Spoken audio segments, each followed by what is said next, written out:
2025 में Indian students का US visa 44% गिर चुका है। मतलब हर 2 में से एक स्टूडेंट अब वीज़ा नहीं हासिल कर पा रहा है। जी हाँ, ऑफिशियल आंकड़े ये कह रहे हैं कि जहां एक तरफ इंडियन वीज़ा गिरा है, वहीं जिम्बाब्वे, पाकिस्तान और बांग्लादेश जैसे देशों से स्टूडेंट वीज़ा अप्रूवल्स तेज़ी से बढ़े हैं। ये सिर्फ नंबर्स की बात नहीं है, बल्कि ये एक ट्रेंड है और इसके पीछे कई सारी वजह हैं जो छिपी हुई हैं, जो आई थिंक हर स्टूडेंट को पता होना चाहिए। तो चलिए आपको इस डेटा का जो एक असली पिक्चर है वो आपके सामने रख देते हैं, बता देते हैं कि जो फैक्ट्स हैं, जो डेटा है, जो आंकड़ा है, वो क्या कहता है। Hi everybody, you're watching NBT TechEd and I'm your host Neha Upadhyay. US department of state की रिपोर्ट के अनुसार अक्टूबर 2024 से मार्च 2025 के बीच लगभग 90,000 F1 वीज़ा जारी किए गए और ये जो वीज़ा है वो पिछले साल की तुलना में 15% कम है। पर सबसे बड़ा झटका यहाँ पर इंडिया को लगा है, क्योंकि इंडियन स्टूडेंट्स के वीज़ा 44% गिर गए हैं। यानी कि फॉल 2025 इनटेक के लिए बड़ी संख्या में स्टूडेंट्स रुक गए हैं। फिर भी इंडिया अब भी टॉप पर है।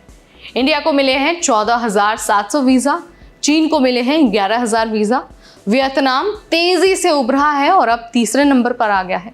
अब बात करते हैं उन देशों की जहां पर ज़बरदस्त ग्रोथ देखने को मिली, यानी कि वो कंट्रीज़ जहां के स्टूडेंट्स को बहुत बड़ी संख्या में F1 वीज़ा अलॉट किए गए हैं। जिम्बाब्वे इसमें है, इसमें 162% की ग्रोथ मिली है। पाकिस्तान में 44.3% की ग्रोथ है। कोलंबिया, वियतनाम और सऊदी अरेबिया सब डबल डिजिट ग्रोथ में है। तो अब सवाल ये है कि भाई इंडिया से F1 वीज़ा इतना क्यों गिर गया है? तो देखिए, सबसे बड़ा रीज़न है और सबसे पहला रीज़न है प्रोसेसिंग डिलेज, वीज़ा अपॉइंटमेंट्स की कमी, डेट्स का ना मिलना। मई जून 2025 में अपॉइंटमेंट्स सस्पेंड कर दी गई। इसके अलावा सोशल मीडिया स्क्रीनिंग ज़्यादा कड़ी हो गई और अब इंस्टाग्राम, लिंक्डइन सब कुछ देखा जा रहा है और उसी के बेसिस पर आपको वीज़ा अलॉट किया जा रहा है। इसके अलावा बैकलॉग बढ़ता गया और वीज़ा कटता गया और इसका जो असर है वो सिर्फ यूएस में नहीं दिखा, बल्कि ऑस्ट्रेलिया में भी दिखा है, जहां पर इंडियन एप्लीकेशंस में 20% की गिरावट आई है। कनाडा में दिखा है, जहां पर स्टडी परमिट्स में 57% की गिरावट आई है।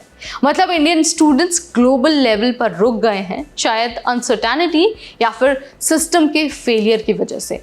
लेकिन वहीं दूसरी तरफ चौंकाने वाली बात यह है कि वियतनाम, पाकिस्तान और बांग्लादेश जैसे देशों से जो वीज़ा अप्रूवल्स है ना, वो बढ़ गए हैं। क्यों? क्योंकि यूएस चाहता है स्टूडेंट पॉपुलेशन डाइवर्सिटी हो, स्मॉलर कंट्रीज़ के स्टूडेंट्स में रिस्क कम लगता है। पॉलिटिकल और रीजनल बैलेंसिंग भी एक कारण हो सकता है और शायद इंडियन वॉल्यूम सिस्टम पर इतना लोड डाल रहा था कि कोटा बेस्ड स्लो डाउन हुआ और अब वियतनाम तीसरे नंबर पर है, जो कुछ साल पहले लिस्ट में भी नहीं था। यानी कि ये बहुत बड़ा शिफ्ट है। अब जो इंडियन स्टूडेंट्स फॉल 2025 की तैयारी कर रहे हैं, उनके लिए एक ये बहुत बड़ा अलार्म है। अब उन्हें ये समझ में आ गया होगा कि भाई वीज़ा रिजेक्शन अब बढ़ सकता है। तो अगर आपने अभी तक वीज़ा के लिए अप्लाई नहीं किया है तो जल्दी कर लीजिए।